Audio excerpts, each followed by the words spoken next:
My name is Tracy Williams, 34, and I've always been the black sheep in my affluent Boston family. Despite building a successful career as a graphic designer, I never seemed to measure up in their eyes. Last Sunday, at our family brunch, my mother casually referred to me as the family disappointment, and that cut deeper than she knew. What she did not realize was that moment would trigger the unraveling of a lifetime of emotional abuse, culminating in her attempt to steal the $7,000 I had saved for my dream. Before I dive into my story, where are you watching from today? If you have ever felt like the family outcast, hit subscribe, because this journey might sound familiar.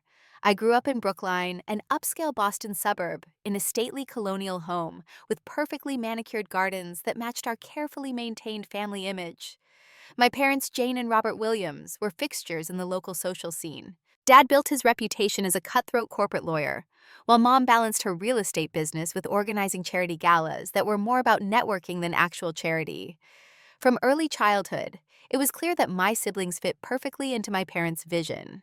My older brother William excelled at everything academic. He was class president, debate team captain, and eventually graduated top of his class from Harvard Medical School. Now at 40, he runs his own surgical practice in Manhattan and lives in a penthouse overlooking Central Park with his equally accomplished wife and their two perfect children. My younger sister Amanda followed a similar path. She was the math prodigy who skipped 2 grades and finished law school by 24.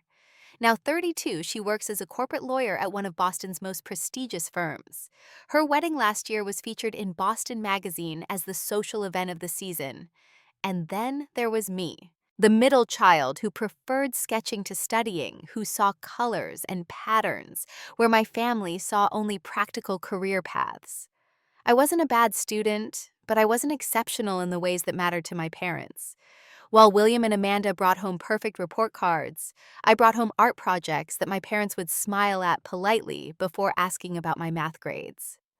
One of my earliest memories of feeling like an outsider in my own family happened when I was 8. My art teacher, Mrs. Finch, had selected my watercolor painting of Boston Harbor for a special school exhibition. She called my parents personally to tell them I had remarkable talent for my age. The exhibition was scheduled for a Thursday evening. That morning, I reminded my mother about it at breakfast. "Oh, Tracy," she sighed, checking her planner. "That's the night of William's regional debate tournament. We really can't miss that. He's in the finals, you know." "But Mrs. Finch said my painting is the centerpiece," I said, trying to hide my disappointment. My father barely looked up from his newspaper. "Plenty of children can paint Tracy. Not many can qualify for national debate championships at 15. I attended the exhibition alone. Mrs. Finch noticed the absence of my parents and gave me a sympathetic squeeze on the shoulder. "They don't know what they're missing," she whispered. When I was 13, I won a statewide art competition that included a small scholarship for summer art camp. The certificate arrived in the mail the same day as Amanda's Math Olympiad results. At dinner that night, my parents raised their glasses to toast Amanda's achievement. Third in the state for a 10th grader taking a 12th grade competition, Harvard will be calling before we know it. My father beamed. I waited for a mention of my award. When dessert arrived and still nothing had been said, I quietly mentioned it myself. I got something in the mail today, too," I said. "I won the Northeastern Young Artist competition." "That's nice, honey," my mother said, patting my hand absently. "Amanda, tell your father about that calculus problem you solved that impressed your teacher so much." By 16, I had developed a protective shell around my creative pursuits. I poured myself into a community project creating a mural in downtown Boston. The project received coverage in the local newspaper, complete with a photo of me and quotes from the community center director about my contribution. When my aunt called to congratulate my parents on my accomplishment, I overheard my mother's response. "Oh, that yes, Tracy enjoys her little art hobby. Did William tell you he was accepted for a prestigious medical school shadowing program only 10 students in the state were selected?" Despite the constant dismissal, I remained determined to forge my own path. When college application time came, I applied to several prestigious art schools without telling my parents. When acceptance letters arrived, including one with a partial scholarship to Rhode Island School of Design, my parents' response was tepid at best. Art school, Tracy, be reasonable, my father said during our tense family discussion. What kind of stable career comes from that? Graphic design, advertising, corporate communications, I listed. There are plenty of well-paying creative careers. If you're interested in advertising, why not get a business degree with a marketing minor? That's much more practical, my mother suggested. Because I want to create, not just market, I tried to explain. In the end, they reluctantly agreed to help with tuition, but not without frequent reminders of their generosity and suggestions that I could still transfer to a business program. During family gatherings, they would introduce William as our son, the future surgeon, and Amanda as our daughter, the future attorney. I was simply our daughter, Tracy. College was both liberating and anxiety-inducing. Away from my family's constant judgment, I thrived creatively. My professors recognized my talent, and I started building a portfolio that garnered attention from local design firms. But every call home became an exercise in defending my choices. Are you sure you're taking enough business classes? My mother would ask.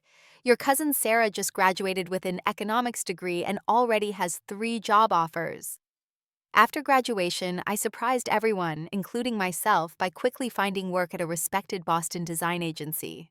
Over the next 12 years, I built a solid reputation in the industry. I designed campaigns for national brands, won industry awards, and eventually reached a senior designer position with a respectable salary. Yet no matter what I accomplished, it was never quite enough for my family. When I mentioned a successful campaign launch at family gatherings, the conversation would quickly shift to William's latest medical conference or Amanda's recent courtroom victory. Design is such a subjective field, my mother once commented at Thanksgiving dinner. It must be nice not having to deal with the objective measures of success that William and Amanda face. The comment stung because it so perfectly encapsulated their view of my career. In their eyes, I wasn't successful because I had chosen a field where success couldn't be quantified by their standards. No matter how many awards my work won or how many clients specifically requested me, my achievements would always be considered somehow less legitimate than those of my siblings. Yet, despite years of conditioning, I had built something I was proud of. By my 34th birthday, I had saved enough money to seriously consider launching my own design studio. I had already secured promises of contracts from several loyal clients who valued my work. For the first time in my life, I felt like I was on the verge of creating something entirely my own, something even my family might have to acknowledge as a legitimate success. Little did I know that my small reserve of hope for family validation was about to be extinguished in the most painful way possible. The call from my mother came on a Wednesday afternoon, while I was finalizing a project for a major client. Seeing her name on my phone always triggered a mixture of hope and anxiety. A Pavlovian response developed over decades of complicated interactions. "Tracy, dear," she began with that artificially bright tone she used when she wanted something. "I'm just calling to remind you about family brunch this Sunday. You are planning to attend, aren't you?" The monthly family brunch was a tradition I approached with the enthusiasm most people reserve for dental procedures. Still, I tried to attend when possible, clinging to the increasingly desperate hope that someday these gatherings might feel less like performance evaluations and more like family meals. "I should be able to make it," I replied, mentally rescheduling the quiet Sunday morning of design work I had planned. "Wonderful, everyone will be there. William is flying in from New York, and Amanda has some exciting news to share." The predictable mention of my siblings' presence made me wince. These brunches inevitably became showcases for their latest achievements, while my contributions to the conversation were politely acknowledged, then quickly forgotten. "I'll be there at 11, I said, knowing the precise timing was important to my mother. Arriving even 5 minutes late would trigger comments about my artistic temperament and casual approach to commitments. After hanging up, I sat staring at my computer screen, no longer seeing the design I had been working on. Part of me wanted to call back with an excuse, but another part still craved that elusive approval. Maybe this time would be different. Maybe this time they would see me. By Sunday morning, I had convinced myself that this brunch could be a turning point. I had recently won an industry award for an innovative campaign, and I was on the verge of launching my own studio. Surely these were achievements worthy of recognition even by my family's exacting standards. I spent extra time choosing my outfit, settling on a professional-looking navy blue dress that my mother wouldn't be able to criticize as too artistic. I even wrapped a small gift, a set of handmade coasters I had designed specifically to match my parents' living room decor, a peace offering of sorts, though I wasn't entirely sure what I was seeking peace for. The drive to my parents' home in Brookline took 30 minutes from my Cambridge apartment. With each mile, memories of previous tense gatherings surfaced. The time my father questioned my choice to rent rather than buy property, ignoring the reality of Boston's housing market on a designer's salary. The brunch where my mother spent 20 minutes dissecting my hairstyle while completely ignoring my mention of a major new client. The countless occasions where conversations excluded my interests and experiences, as if they were somehow less valid than medical procedures or legal statutes.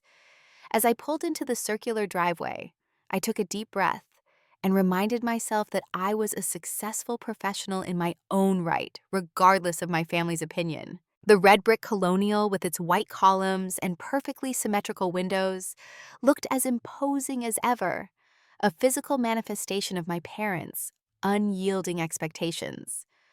My mother opened the door before I could ring the bell, her critical gaze scanning me from head to toe.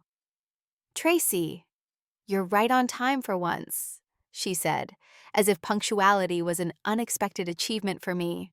"That dress is acceptable, though a bit casual for brunch, don't you think?" Before I could respond, I heard the booming laugh of my brother from the living room, followed by my mother's completely transformed voice, warm and bubbling with genuine pleasure. "William just arrived with the children. Come see how much they've grown." The contrast between her greeting to me and her joy at William's presence wasn't lost on me. But it was so familiar it had almost ceased to sting. Almost. The next few minutes were a blur of performative cheek kisses and obligatory compliments. William's children, Madison and Theodore, were indeed growing quickly and were already being groomed to follow the family's prescribed path to success. 8-year-old Madison was already taking advanced math classes, while 6-year-old Theodore was showing remarkable aptitude for science. Amanda arrived shortly after me, sweeping in with the confidence of someone who never questions her place in the world. She embraced our parents warmly before giving me a distracted half hug. "Tracy, you look well. Have you done something different with your hair?" she asked without waiting for an answer. "Mom, Dad, I have the most exciting news about the Patterson case." As we moved to the dining room, I noticed the table was set with my mother's best china and crystal glasses.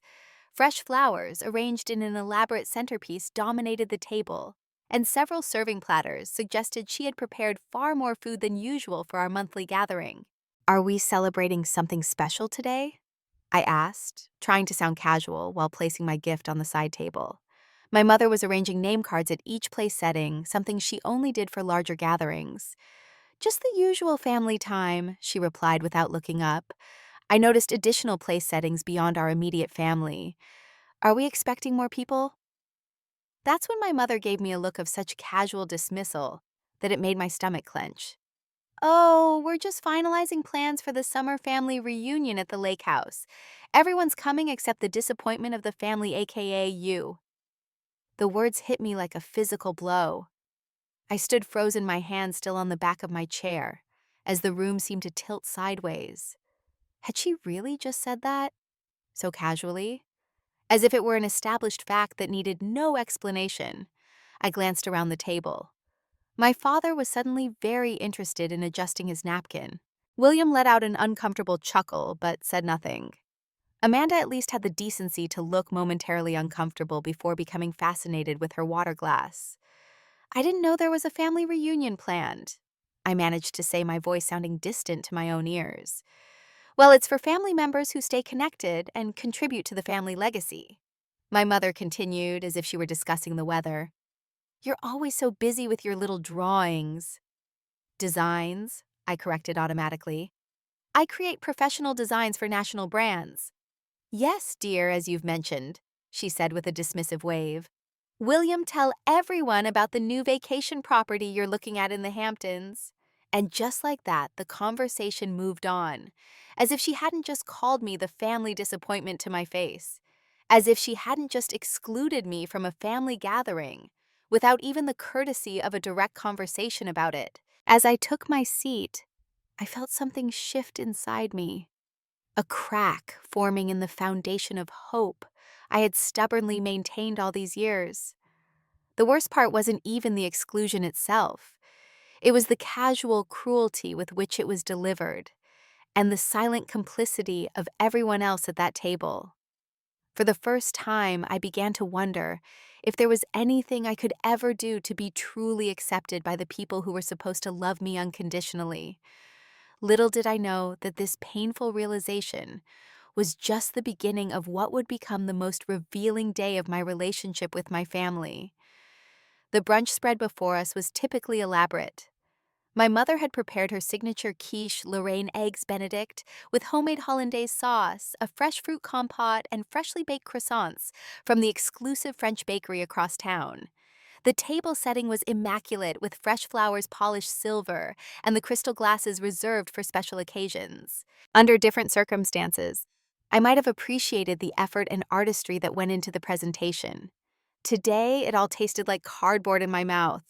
"William, the children look so grown up," my mother gushed as she served him the largest portion of quiche. "Madison, your grandmother hears you're doing multiplication already. Such a bright girl." William beamed with pride. "She's actually starting basic algebra concepts.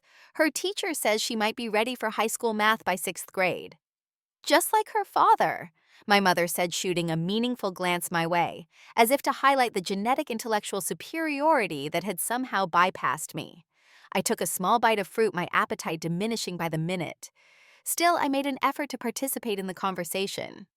"I recently completed a design campaign that won the Northeast Creative Excellence Award," I offered during a brief lull. It was for a sustainable clothing brand's nationwide launch. My announcement hung in the air for an awkward moment before my father cleared his throat. "William, how is the search for the Hamptons property going?" "Have you made an offer yet?" Without even a token acknowledgement of my achievement, the conversation immediately shifted to my brother's real estate ventures. "We're looking at a beautiful 5-bedroom right on the water," William explained, dabbing his mouth with a napkin. "The market's competitive, but our offer includes a significant cash portion that should give us an edge." "Smart move." My father nodded approvingly. "Property is always the best investment. Tangible assets appreciate over time." The implication that my career created nothing of tangible value wasn't lost on me.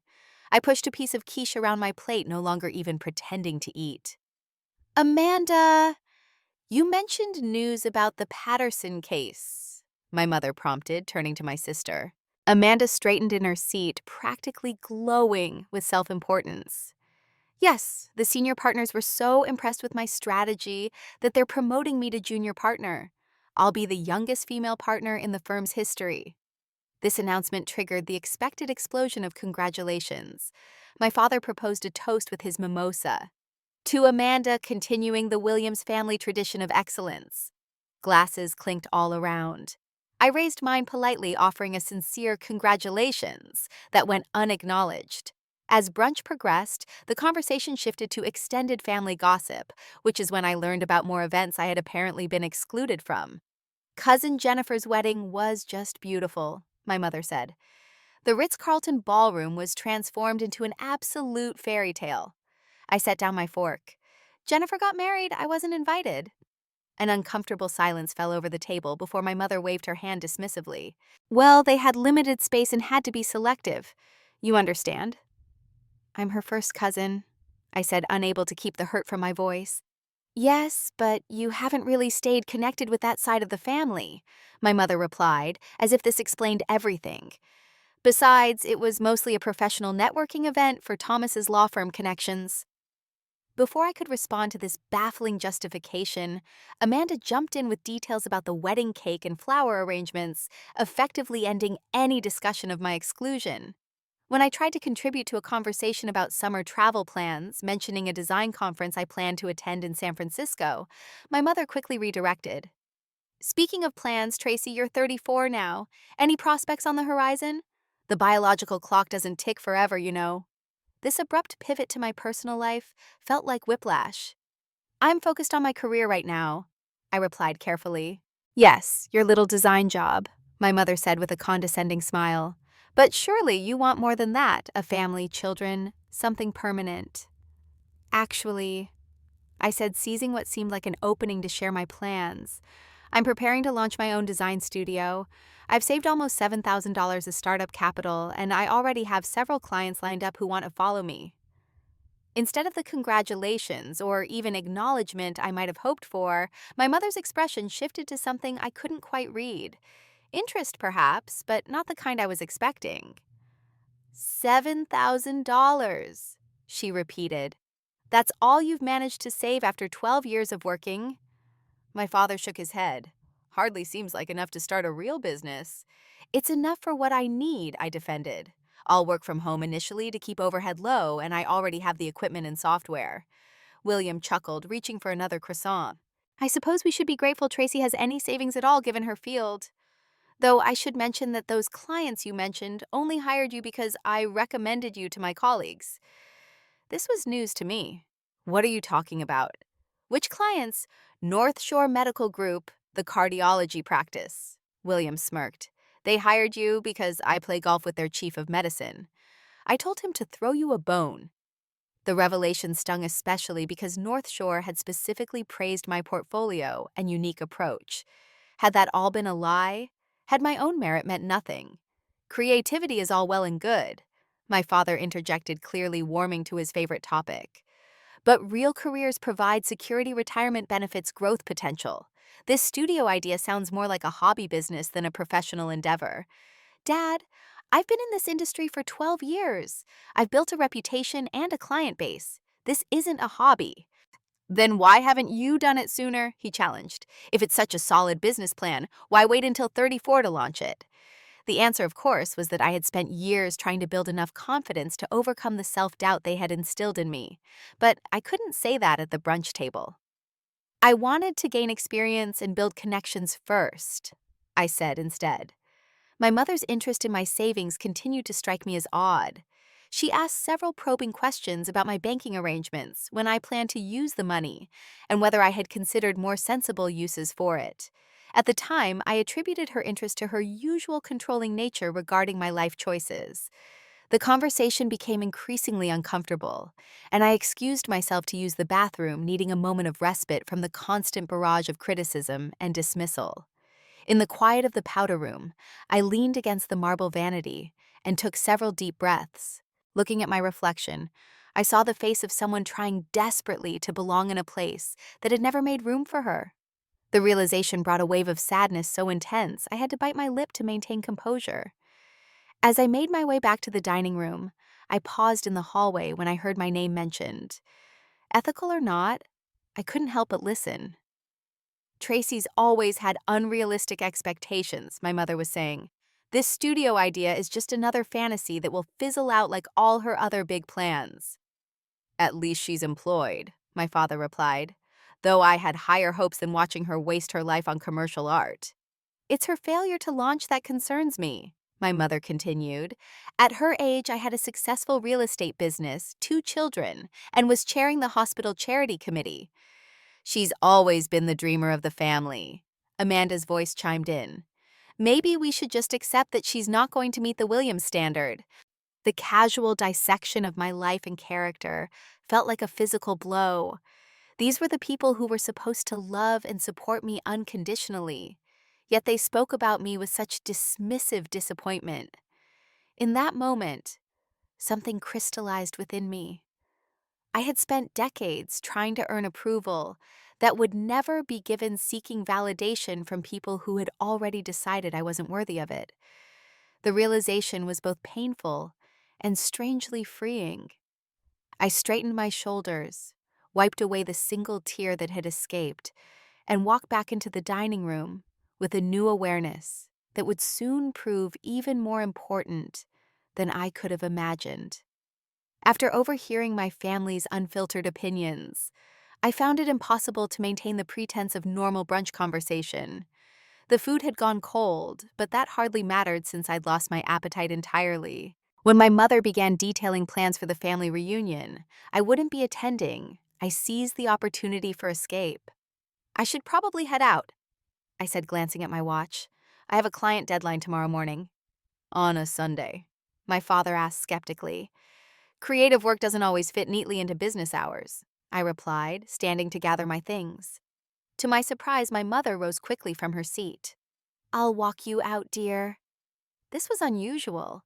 Typically, my departures from family gatherings warranted little more than a distracted goodbye. My mother's sudden attentiveness put me on edge. As we reached the front door, she placed her hand on my arm with a gentle pressure that held me in place. Her expression shifted to one I recognized from childhood, a look that always preceded requests she expected to be fulfilled without question.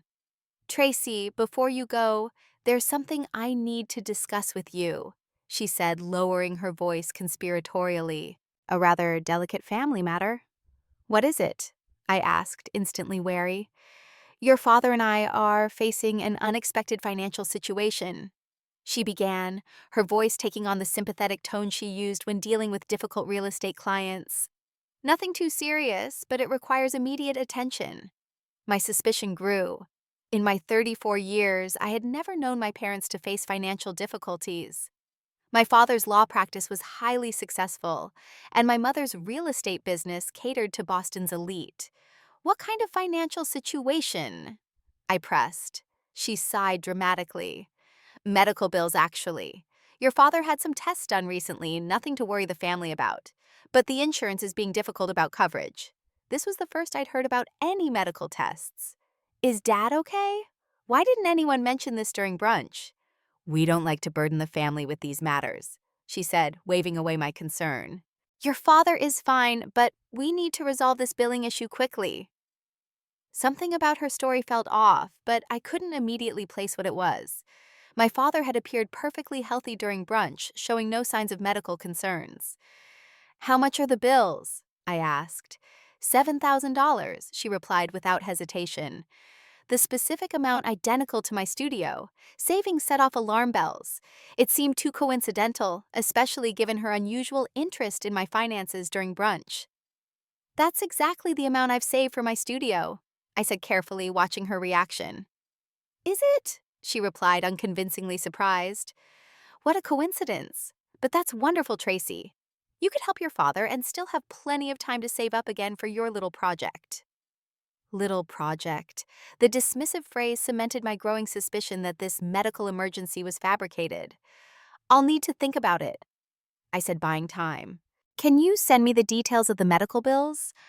A flicker of annoyance crossed her face before she composed herself. They're quite complicated, dear. It would be easier if you just transferred the funds to my account. You know we're good for it. Let me check my finances and get back to you, I insisted, reaching for the door handle. I'll call you tomorrow. My mother's smile tightened. This really can't wait, Tracy.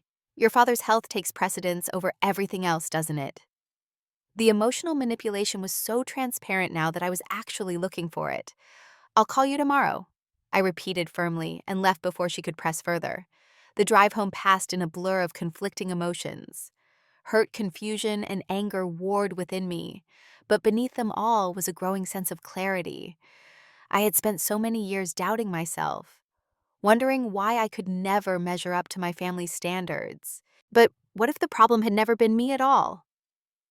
Once home, I called my friend Zoe, the one person who had consistently supported my creative pursuits and professional goals. After explaining the bizarre brunch and my mother's financial request, I asked, "Am I crazy for thinking this whole medical bill story is made up?" "Not crazy at all," Zoe replied immediately. "The timing is suspicious and the exact amount matching your savings.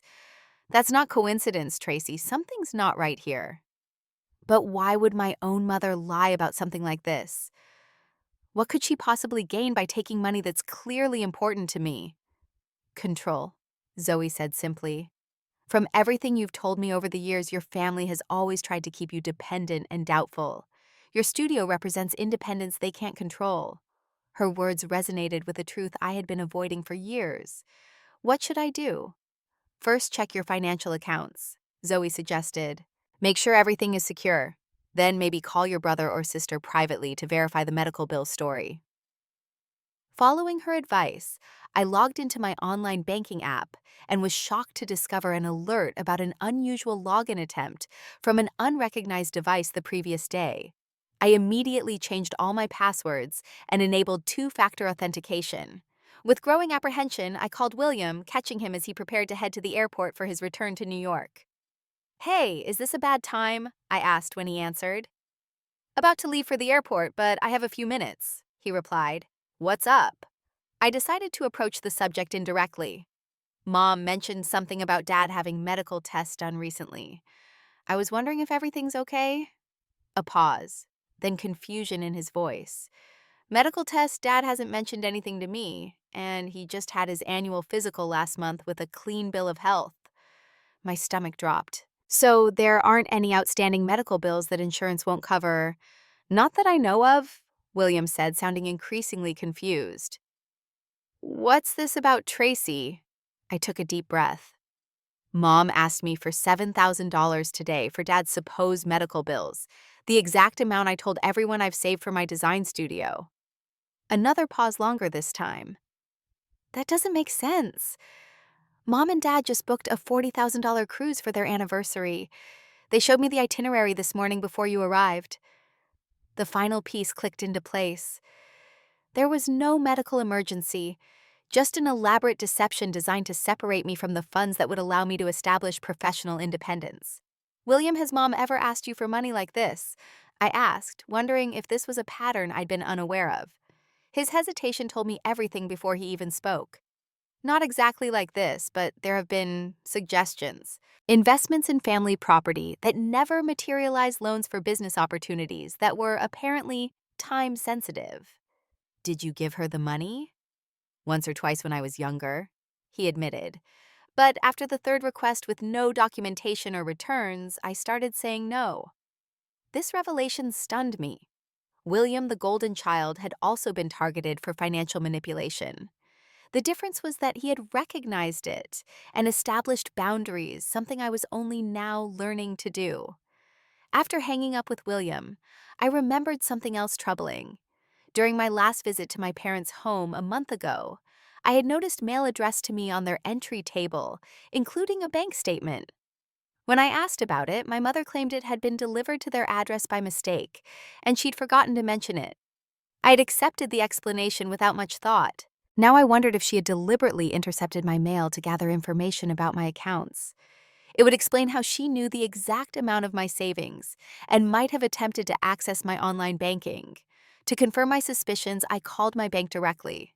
The representative confirmed that someone had indeed attempted to initiate a transfer from my savings account the previous evening, but it had been flagged as suspicious and blocked because it didn't match my typical banking patterns. The attempted transfer amount, $7,000. I felt physically ill. My own mother had not only tried to manipulate me into giving her my savings under false pretenses, but when that didn't work immediately, she had attempted to simply take it without my knowledge or consent. With shaking hands, I called my mother's number.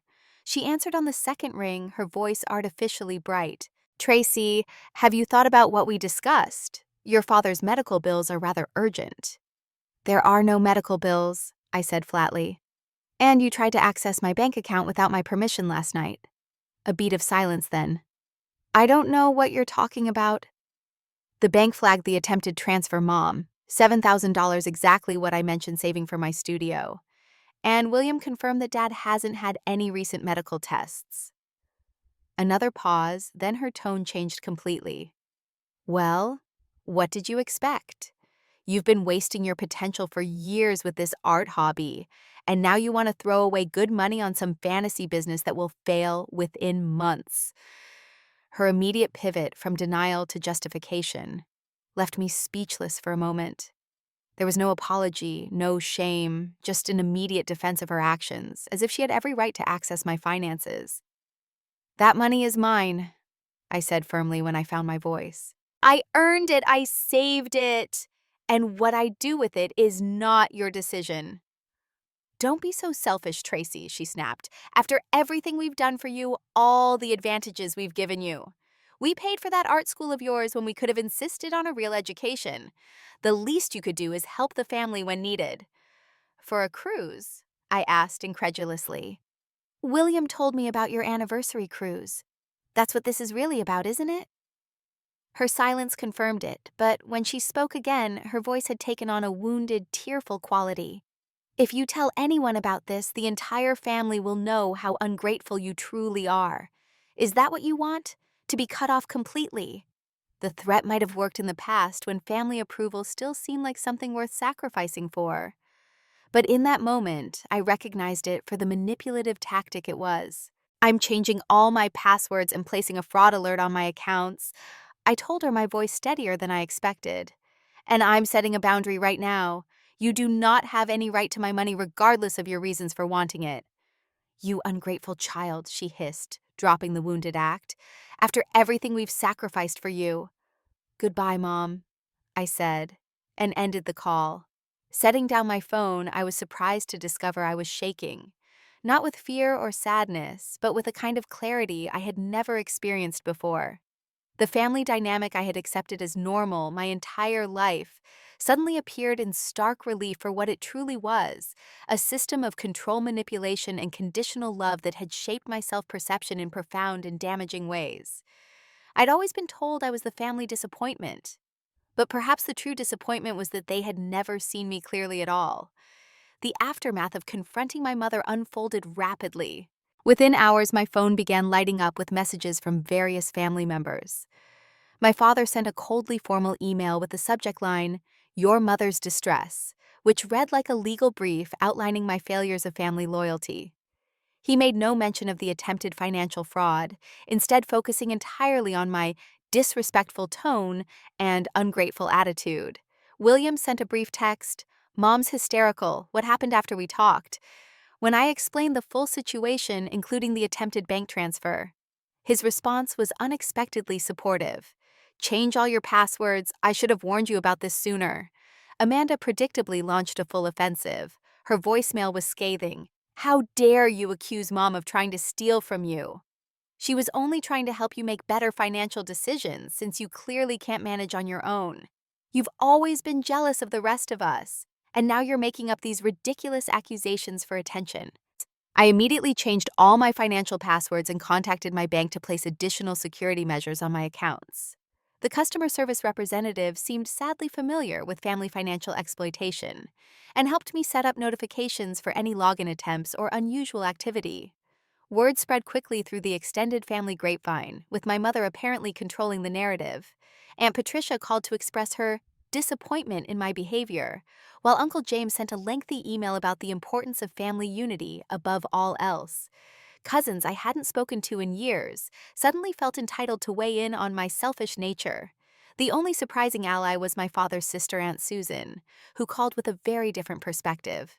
"Tracy, I've been waiting decades for someone in this family to finally stand up to Jane," she said, referring to my mother by her first name. "What she tried to do to you is inexcusable, but not surprising." "You believe me?" I asked, almost overwhelmed by the simple validation. "Of course I do. Your mother has been financially manipulating family members since before she married your father. Why do you think I keep my distance, despite living only 20 minutes away?" This revelation opened a floodgate of family history I'd never been privy to. According to Aunt Susan, my mother had established patterns of financial control and emotional manipulation throughout her life with my father, either unaware or complicit. The expectations placed on the children, the clear favorites, the withholding of approval, all were tactics designed to maintain her position at the center of the family power structure.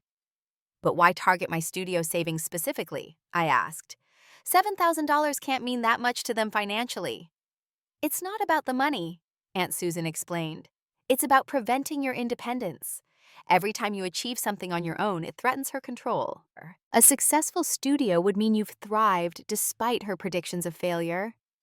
The conversation with Aunt Susan helped solidify my understanding of the family dynamics, but it didn't ease the practical fallout. My decision to protect my finances and establish boundaries triggered what felt like a coordinated campaign to bring me back in line.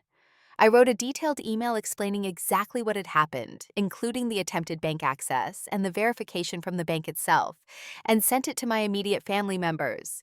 The responses were telling. My father replied with a single line, "We expect your discretion in family matters."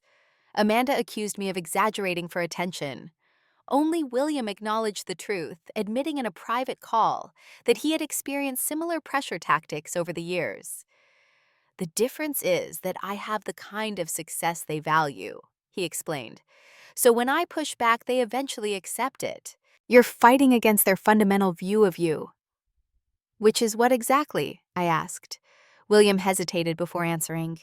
"That you're the family project, the one who needs guidance and correction, the one who would be lost without their influence."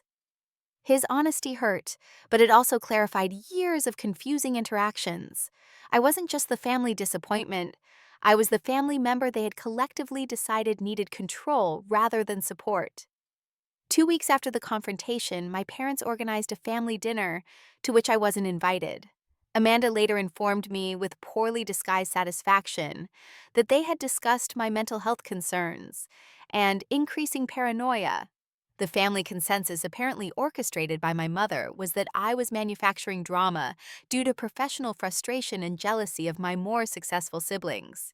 This character assassination hurt deeply, but it also strengthened my resolve. The gaslighting was so transparent now that I could recognize it for what it was: a desperate attempt to maintain the family hierarchy that placed me firmly at the bottom.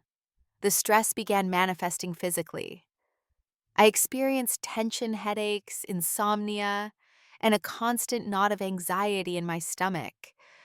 My work performance suffered as I struggled to focus on design projects while processing the fundamental shift in my understanding of my family relationships. My friend Zoe noticed my deterioration and suggested therapy. "This is the kind of family drama that requires professional support," she insisted. "You've spent your entire life in this dynamic. You can't just logic your way out of the emotional impact." She was right. I found a therapist specializing in family trauma, Dr. Kimberly Santos, who helped me understand the patterns of emotional abuse and gaslighting that had shaped my self-perception. She introduced me to concepts like scapegoating and golden child dynamics that explain the different treatment between me and my siblings. "What you're describing is a classic narcissistic family system," Dr. Santos explained during one particularly illuminating session. "Your mother appears to be at the center, with various family members playing assigned roles that maintain the hierarchy. Your role was decided early, possibly because your creative interests were harder for her to control or take credit for." "But why try to sabotage my studios specifically?" I asked, still struggling to understand the intensity of my mother's reaction. "Independence is threatening to this kind of system," she explained. "Your studio represents not just financial independence, but creative and professional autonomy that exists completely outside her sphere of influence. That's intolerable to someone who needs to maintain control." As I worked through these realizations in therapy, I made a difficult decision. I needed to temporarily cut contact with my parents and Amanda to protect my mental health and my business plans. I sent a brief, clear email explaining that I would be taking space from family interactions while I focused on launching my studio. I didn't request a response, and I didn't receive one. The holiday season approached, traditionally a time of obligatory family gatherings that I had always endured with gritted teeth. This year would be different. Zoe invited me to join her family's Thanksgiving celebration, while my colleague Jackson included me in his friend group's Orphan Christmas gathering for those who couldn't or wouldn't return to their families. For the first time in my adult life, I experienced holiday celebrations focused on genuine connection rather than performance and judgment. The contrast was startling and bittersweet, highlighting just how abnormal my family dynamic had always been. When my birthday arrived in January, I received no calls or cards from my parents or Amanda. William sent a text with well wishes and a gift card to an art supply store, a small gesture that meant more than he likely realized. Aunt Susan took me to dinner and shared more family history, helping me piece together the larger context of my mother's behavior patterns. The silence from my parents hurt, but it also created space for healing. Without the constant barrage of criticism and dismissal, I could focus on rebuilding my confidence and pursuing my goals without second-guessing every decision. For the first time, I began to recognize that the problem had never been my inadequacy, but rather a family system designed to make me feel inadequate regardless of my achievements. This clarity brought both grief and liberation, a complicated emotional landscape that I was only beginning to navigate. But with each day of distance from the toxic family dynamics, I could feel myself growing stronger, more certain of my path, and more committed to creating boundaries that would protect the life I was building for myself. With the emotional space created by distance from my family, I channeled my energy into building my design studio. I found an affordable one-bedroom apartment in Somerville, further from my parents' Brookline neighborhood than my previous place in Cambridge. The physical distance was symbolic, as much as practical, a concrete step toward independence. The spare bedroom became my studio space with an ergonomic desk setup, professional lighting, and organized storage for materials. I invested in upgraded design software and a new computer, using the $7,000 my mother had tried to take from me. Every time I sat down to work in that space, I felt a quiet vindication. My colleague Jackson, who had included me in his holiday gathering, connected me with a commercial realtor seeking fresh branding for a new development project. This became my first major independent client, the beginning of what would grow into a sustainable client base. "Your portfolio is impressive," the realtor Diane told me during our first meeting, "especially that campaign for the sustainable clothing brand. That's exactly the modern conscious aesthetic we want for this property." Her words were a balm after years of having my work dismissed by my family. Here was a successful professional who valued my creative vision enough to entrust her project to my fledgling studio. As I immersed myself in building my business, I also focused on strengthening my support network. In addition to continuing therapy with Dr. Santos, we joined a creative entrepreneurs group that met weekly for skill sharing and mutual support. The 6 other members, photographers, web developers, textile artists, and other designers, became an invaluable resource for both practical business advice and emotional encouragement. My cousin Julia, my mother's sister's daughter, reached out unexpectedly after hearing about the family rift. Unlike the other relatives who had criticized my boundaries, Julia shared that she had experienced similar dynamics with my mother. "Aunt Jane tried the same financial manipulation with me when I was starting my bakery," she confided over coffee. "She offered to invest but wanted controlling interest and access to all accounts. When I declined, she told everyone I was ungrateful and financially irresponsible." Julia's bakery was now a successful business with 2 locations achieved without family support. Her success story bolstered my confidence that I could thrive professionally, despite or perhaps because of the absence of my family's involvement. In therapy, I worked with Dr. Santos to develop what she called a boundaries document, a clear outline of what I would and would not accept in family relationships moving forward. The document included no discussions of my finances or business decisions, no criticism of my career or creative choices, no manipulation through family events or information withholding, respect for my independent life decisions, no triangulation discussing me with other family members to create conflict. "This isn't an ultimatum," Dr. Santos explained. "It's a framework for potential healthy interaction in the future, if and when you decide to reestablish contact." The document provided clarity about my needs and expectations, something I had never fully articulated before. It served as a touchstone during moments of doubt, when old patterns of guilt and obligation threatened to reassert themselves. Aunt Susan continued to be an unexpected source of support in family history. During one of our regular dinners, she shared insights about my mother's own upbringing. "Your mother grew up with tremendous financial insecurity," she explained. "Her father lost everything in a bad investment when she was 12, and they went from country club membership to near poverty overnight. I think she's been terrified of losing control of money ever since." This context helped me understand, though, not excuse some of my mother's behavior. The generational patterns of trauma and control were clearer now, and I was determined to break them rather than perpetuate them. 3 months into my studio launch, I was gradually building a client roster and establishing work routines when my carefully constructed piece was shattered. My mother appeared unannounced at my studio space during a client meeting with a tech startup founder. Seeing her in the doorway of my new professional space triggered an immediate anxiety response, my heart racing and palms sweating. I excused myself from my client and stepped into the hallway. "What are you doing here?" I asked, struggling to keep my voice steady. "How did you even find this address?" "Amanda's friend lives in this building," she replied dismissively. "I thought it was time we discussed this ridiculous situation you've created. Your father and I are willing to forgive your accusations if you'll be reasonable." The familiar tactics dismissing my concerns as ridiculous, positioning herself as the magnanimous parent offering forgiveness for wrongs I hadn't committed, were so transparent now that I could recognize them immediately. "This is my workplace," I said firmly. "I have a client waiting. I'm not having this conversation now, and I didn't agree to have it at all." "This is exactly the kind of unprofessional behavior that concerns us," she continued as if I hadn't spoken. "Refusing to meet with your own mother. What will your client think?" The deliberate attempt to undermine my professional credibility in front of a client crystallized exactly why I had needed space from her influence.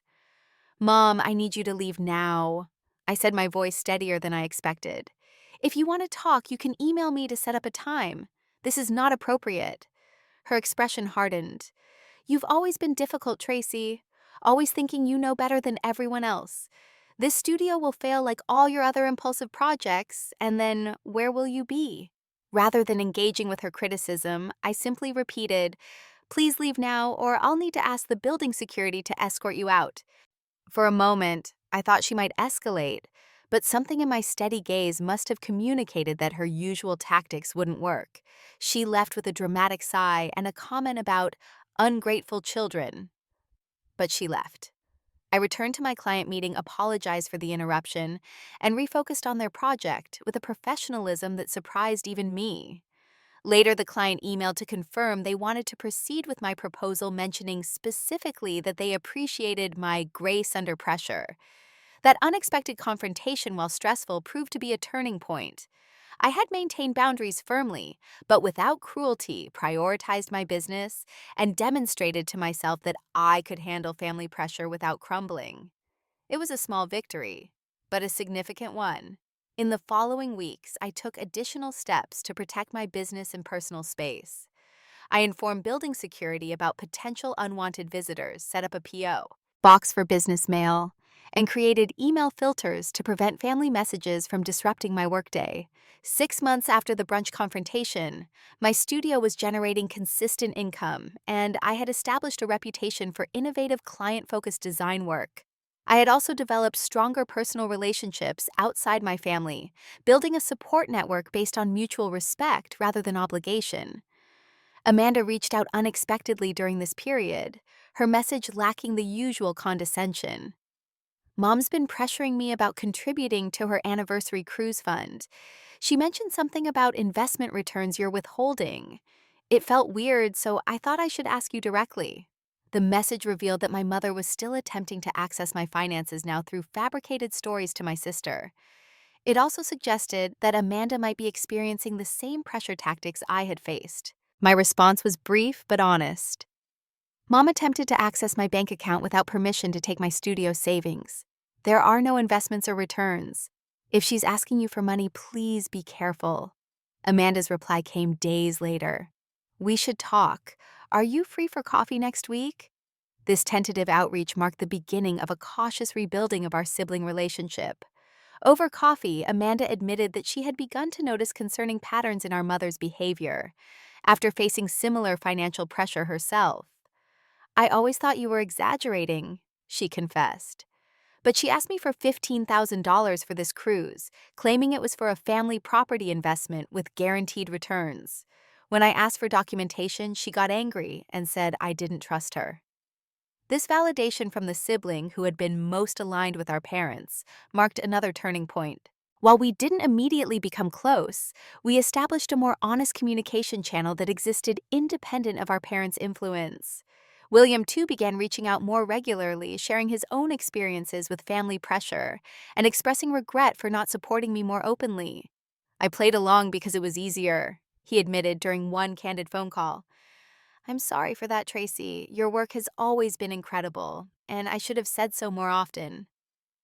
These reconnections with my siblings, tentative as they were, represented another form of healing. The family narrative that had positioned me as the perpetual disappointment was fracturing as each of us began to speak our own truths rather than adhering to the script we'd been assigned. The path forward wasn't clear or easy, but for the first time I felt like I was walking it on my own terms. My design studio was growing, my personal boundaries were strengthening, and my understanding of my worth was no longer dependent on family validation. As the anniversary of that fateful brunch approached, I reflected on the painful but ultimately transformative year. The family disappointment had disappointed them one final time by refusing to remain in the role they had assigned her. Instead, I was creating a life defined by my own values, creativity, and genuine connections, a life that felt more authentic and fulfilling than anything I had experienced within the constraints of family expectations. 1 year after the brunch that changed everything, I stood in the gallery space I had rented for the evening, surrounded by enlarged prints of my most successful design campaigns from the past 12 months. Music played softly in the background as clients, colleagues, friends, and even a few family members mingled glasses of champagne in hand. This was the official 1 year anniversary celebration of Tracy Williams' design studio, an achievement that even my most optimistic projections hadn't anticipated. What had begun as a solo operation in my spare bedroom had grown into a boutique design firm with 2 part-time employees and a client waiting list. My first major client, Diane the realtor, approached with a wide smile. Your branding for our development project increased property inquiries by 32%, she said, clinking her glass against mine. The developers have 2 more projects they want to discuss with you. Zoe, who had been my emotional support through the darkest days of the family fallout, gave me a knowing look from across the room. She understood, perhaps better than anyone, just how significant this evening was, not just professionally, but personally. Aunt Susan arrived with her partner, immediately pulling me into a warm hug. I always knew you had this in you, she whispered, even when you didn't. To my surprise, William had flown in from New York for the event. Our relationship had been cautiously rebuilding over months of honest conversations about family dynamics and shared experiences. He brought a small gift unwrapped. It was a framed copy of my first crayon drawing that he had kept since childhood. You gave this to me when you were 5, he explained. I told Mom it was just scribbles, but I actually thought it was amazing. I've had it in my office drawer for years. This small confession, this evidence that some genuine connection had existed beneath the dysfunctional family dynamics, brought unexpected tears to my eyes. Amanda attended briefly, still uncomfortable with the family rift but making an effort. She brought an expensive bottle of champagne and a card signed by her and her husband. The campaign you did for the women's health clinic was brilliant, she admitted, referring to pro bono work I had done that had received industry recognition. Mom would never say it, but even she noticed it in a magazine and commented on it. My parents did not attend, nor had I expected them to. My mother had made one final attempt at reconciliation 3 months earlier, but it came with conditions that violated my boundary document, primarily that I stop exaggerating what happened and move past these accusations. When I calmly explained that acknowledgement of the attempted financial exploitation was a prerequisite for rebuilding trust, she had declared me impossible and ended the conversation. The truth was their absence no longer created the hollow feeling it once would have. The gallery was filled with people who valued me authentically, who celebrated my creativity rather than diminishing it, who saw me clearly rather than through the distorting lens of family expectations. My national recognition had come unexpectedly from a campaign I designed for a nonprofit organization, supporting young artists from disadvantaged backgrounds. The campaign, titled See Them Clearly, featured artwork from teenagers alongside testimonials about how creative expression had helped them overcome family and societal limitations. The irony wasn't lost on me that my most acclaimed professional work directly addressed the core wound of my personal journey. The campaign had won a prestigious industry award and been featured in several design publications, establishing my studio as an emerging force in socially conscious brand development. Clients who shared those values began seeking me out specifically, allowing me to be more selective about projects and align my work with my personal ethics. Financial independence had been a crucial part of my healing journey. I had not only protected my initial $7,000 from my mother's attempt to take it, but had grown it into a sustainable business with healthy profits. I maintained strict financial boundaries, keeping detailed records, and working with a financial advisor to plan for long-term security and growth. My relationship with my siblings continued to evolve in complex ways. William had been the most supportive, perhaps, because his own success gave him the security to challenge family narratives without fear of becoming the new scapegoat. Amanda fluctuated between genuine connection and reverting to old patterns, especially when under our mother's influence. Still, even these imperfect relationships were now based on more honest communication than we had ever experienced growing up. The most profound changes, however, were internal. Therapy had helped me recognize and begin to heal the deep insecurities planted by years of being the family disappointment. I no longer measured my worth by my family's impossible standards or sought validation from people determined not to give it. Instead, I had developed what Dr. Santos called internal validation, an ability to recognize my own achievements and value without external confirmation. As the celebration wound down and guests began to depart, I found a quiet moment to reflect on the transformation of the past year. The path had been neither straight nor easy. There had been panic attacks, sleepless nights, moments of crippling self-doubt and grief for the family relationships I had always wanted but never truly had. Yet through it all, I had continued building both my business and my sense of self. My mother's attempt to take my studio savings had been intended to keep me dependent and under control. Instead, it had catalyzed a breaking free that might otherwise have taken years or never happened at all. The family disappointment had disappointed them one final time by refusing to accept their definition of her worth. 2 weeks after my studio celebration, I received a handwritten letter from my father, the first direct communication from either parent in months. The contents were unexpected. "Your mother will never admit to what happened with your bank account," he wrote, "but I want you to know that I am aware of it.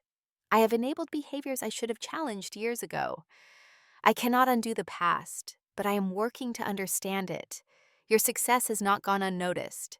It wasn't an apology, not really, but it was an acknowledgement, the first crack in the wall of denial that had characterized my parents' response to the confrontation. I didn't respond immediately, giving myself time to process this shift and decide what, if anything, I wanted to do with this opening. When I finally did reply, my response was brief but sincere. "Thank you for your letter. I'm open to a conversation when you're ready to have one. My boundaries remain in place, but my door is not closed." I had no illusion that this exchange would magically heal decades of dysfunction or transform my family into the supportive unit I had always craved. Some relationships cannot be fully repaired, only managed with appropriate boundaries. What had changed was my acceptance of this reality and my ability to build a fulfilling life regardless.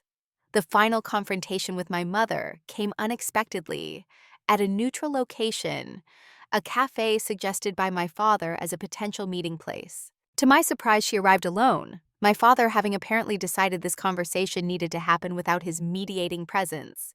"You look well," she said stiffly as she took the seat across from me. "Thank you. I am well," I replied, maintaining my composure. What followed was a conversation that revealed both how much had changed and how much remained the same. My mother acknowledged in her own indirect way that she had, perhaps, overstepped regarding my finances. She stopped short of admitting to the attempted bank access, but conceded that she should have respected your decision about your savings. It wasn't the full apology or accountability I might have hoped for, but it was more acknowledgement than I had ever expected to receive. I accepted it for what it was, neither pretending it erased the harm, nor rejecting the small step it represented. "I've built boundaries to protect myself," I explained calmly. "Not to punish anyone, I need those boundaries respected if we're going to have any relationship moving forward. She nodded, her expression unreadable. You've always been different from the rest of the family. Perhaps I didn't know how to handle that. It was as close to insight as she might ever come, this recognition that my difference had been the perceived problem rather than any actual failing on my part. In that moment, I felt a complicated mix of sadness for what might have been and gratitude for what I had built despite it all. We did not leave that meeting with our relationship magically healed, but we left with a fragile framework for limited contact that respected my boundaries. It was enough for now. As I look toward the future, I carry forward not just the painful lessons of the past, but the profound understanding that family is defined by respect and support, not merely by blood relation. The chosen family I've built among friends and colleagues offers a depth of connection I never experienced within my biological family. These relationships, based on mutual appreciation and genuine care, have shown me what healthy attachments can and should be. The journey from family disappointment to empowered independence continues to unfold. There are still difficult days when old doubts creep in, when I question my decisions or accomplishments. But those moments no longer define me or determine my path. Instead, they serve as reminders of how far I've come and how much stronger I've become. If you've ever been labeled the family disappointment, the black sheep, or the one who doesn't quite measure up, know that those labels say more about the people applying them than they do about you. Your worth isn't determined by family validation, and your path doesn't need to follow anyone else's expectations. Have you ever had to set difficult boundaries with family members who couldn't see your true value? Share your story in the comments below. If this resonated with you, please like, subscribe, and share with someone who might need to hear that they're not alone. Thank you for listening to my journey, and remember that sometimes the greatest gift we can give ourselves is the freedom to disappoint those who never intended to truly see us.